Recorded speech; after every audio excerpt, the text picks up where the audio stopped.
All right, looks like everybody's here after our mid-afternoon break. This is the time on this hearing where we are at the point of rebuttal argument, if any is requested. Mr. Pryor, I'd let you have your rebuttal first, and then Mr. Means in order of your closings. So Mr. Pryor, any rebuttal? And again, I'd ask counsel to not reiterate their closings, but just any rebuttal in light of the prosecution's argument. Mr. Pryor. The first point that the prosecutor made is that somehow the Idaho rules of professional conduct don't apply in this case, and that it's the job of the Idaho State Bar Council to determine whether there should be any sanction for behavior. That is wholly and entirely inaccurate. A court, and there's a Supreme Court case, and I apologize, Judge, I don't have it at hand, but there is a Supreme Court case that is directly on point that says it is the inherent power of the court to take basically the job of being the gatekeeper of all the proceedings. Now, in this case, Judge, the allegations are Mr. Wood manipulated, intimidated, coerced, coached, whatever term you want to use, a material witness or a witness in this case. He affected and involved himself to an extent that it created a problem for us to have an impartial and fair trial for Mr. Daybell. It is not up to the State Bar to make a decision on that, Judge. It's up to the court to make the decision. Now, what it is up to the Idaho Rules of Professional Conduct to do is to guide a lawyer in how he's supposed to conduct himself. And he's guided by the Idaho Rules of Professional Conduct and the rules that guide a prosecutor. Now, under 8.4, it tells you what misconduct is. And rather than go through it and belabor this point, Judge, it's very clear what misconduct is under 8.4 of the Idaho Rules of Professional Conduct. Mr. Wood's actions cannot be described as anything other than a violation of the Idaho Rules of Professional Conduct. He purposely and intentionally disparaged another attorney. He disparaged a defendant, and I agree with Mr. Means. He slightly disparaged me and slightly disparaged Ms. Vallow in his references. He used his authority as a prosecutor to manipulate and intimidate a witness. It doesn't matter whether it had an impact. Now, regards to the Weber standard that he's applying, what the prosecutor is attempting to do is throw a lot of cases out there and say, let's see if anything sticks. He talked about defense doing that, but that's exactly what he did. Because Dr. Newton expressly said there is not any case on point that directly shows what the standard should be and how this should be applied. But it's not a heightened standard, Judge. If we apply a heightened standard to everything that involves what a lawyer does in a case, there wouldn't be any discipline. And you don't draw an analogy in Weber because that was a trial, and during that trial, these things were conducted. This is a completely different situation.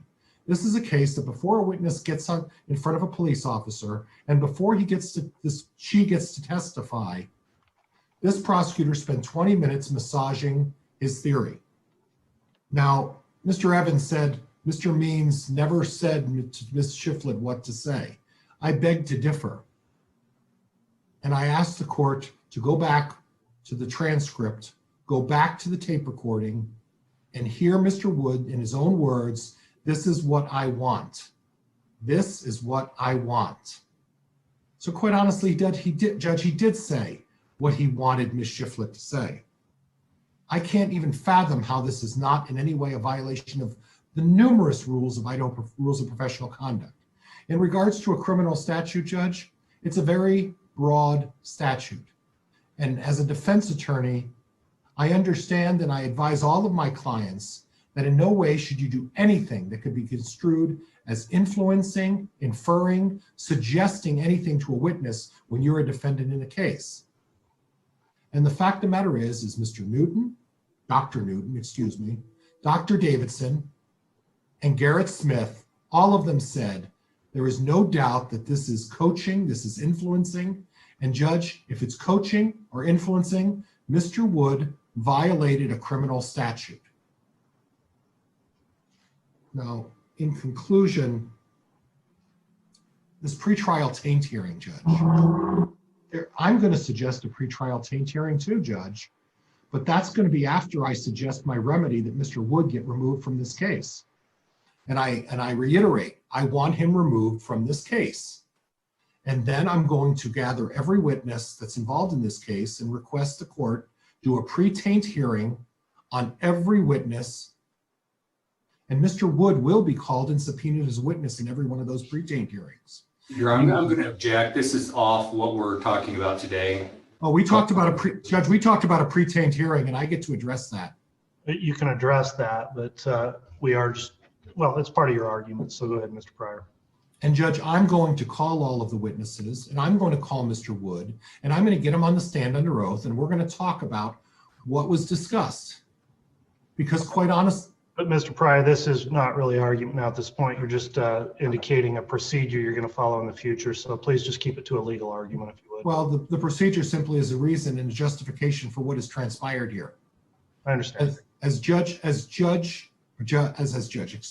all due respect, as Professor Newton expressed, Mr. Wood got caught. And because there isn't any case law is because it's the rare situation that a prosecutor would be so audacious and so arrogant to engage in this kind of conduct. And I find it outrageous. And my experience, and I hate to say this, is because I don't want it held against me in the future in Ada or Canyon County, but the prosecutors that I deal with in Ada and Canyon County are incredibly reputable, distinguished, and responsible prosecutors who take their job very seriously. And I can't understand how a prosecutor in a very high-profile case could even consider engaging in this kind of conduct. And it can only be attributed to the arrogance that he thought he could get away with this. He got caught.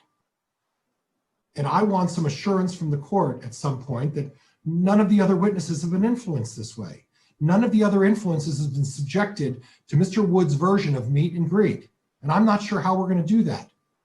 But the first step, Judge, is to remove him from this case, because there is no other way you can assure my client, Mr. Daybell, is going to get a fair trial. Thank you, Judge. Thank you. Thank you, Mr. Pryor. Mr. Means, any rebuttal argument? Yes, Your Honor. Thank you. A couple things. In looking at the transcript that was admitted with this court, it's clear and beyond question that the statements of the prosecutor to this witness were intended exactly to get what he wants to hear. He says things such as, but I kind of want to give one thing I'm going to kind of ask you to consider. So what I want to kind of tell, and then what I kind of want to give you. I mean, these are all that the court can review these things, but there is no question. And the argument by the prosecution that the legal conclusion is that there is no evidence showing coercion or tampering or coaching or whatever standard or whatever one we want to throw is completely unsupported. The only evidence that was introduced at the trial is the exact opposite of that conclusion. There is no cross-examination or no counter witness or anything that supports the conclusions other than Dr. Davison, Dr. Newton, and the arguments that have been presented. So the court, in considering the evidence, is pretty clear. I think part of the mention or part of their brief that I mentioned before, red herrings, is pretty obvious on their argument. You cannot argue the ABA applies and then it doesn't apply. You cannot argue that the test applies, but it's limited to trial. But by the way, judge, apply this same exact test. You can't argue that the Weaver applies in a civil case with a civil attorney when a prosecutor has a higher duty of ethical standards to ensure justice as a quasi-judicial officer and compare that to a typical incompetent civil attorney. You cannot argue that Rule 16, that object to the argument and then argue in your brief that it hasn't been violated. If we look at Rule 16 by opening from their argument and their oral argument on page 8 of their brief, it's real clear. Rule 16A, mandatory disclosures of a prosecutor. A prosecutor must disclose to the defendant information in the prosecuting attorney's possession or control, or that later comes in the prosecuting attorney's possession or control that tends to negate the guilt of the accused or the offense charged, or that would tend to reduce the punishment for the offense. When we look at the recording and the transcript submitted in this case by stipulation of the parties, the prosecutor expresses his own opinions that there is information and evidence that he has that negates and potentially affects the punishment from my client.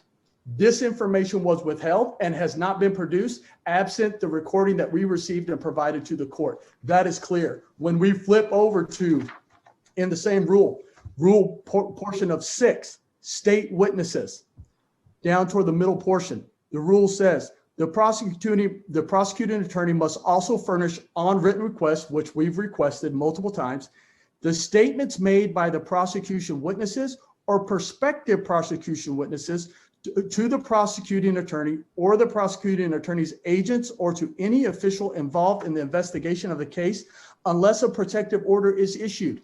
There is no logical argument that the 18-minute conversation that this prosecutor had with Summer Shiftlet are statements by this witness. And again, we would not have this without production from Mr. Garrett Smith.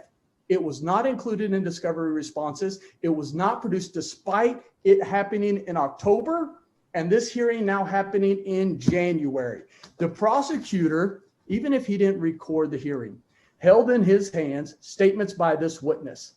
He had multiple opportunity, resources, and the sole obligation of everybody involved in this case to produce these witness statements. He withheld them despite his opportunity. He provided discovery responses on or about December 2nd of 2020.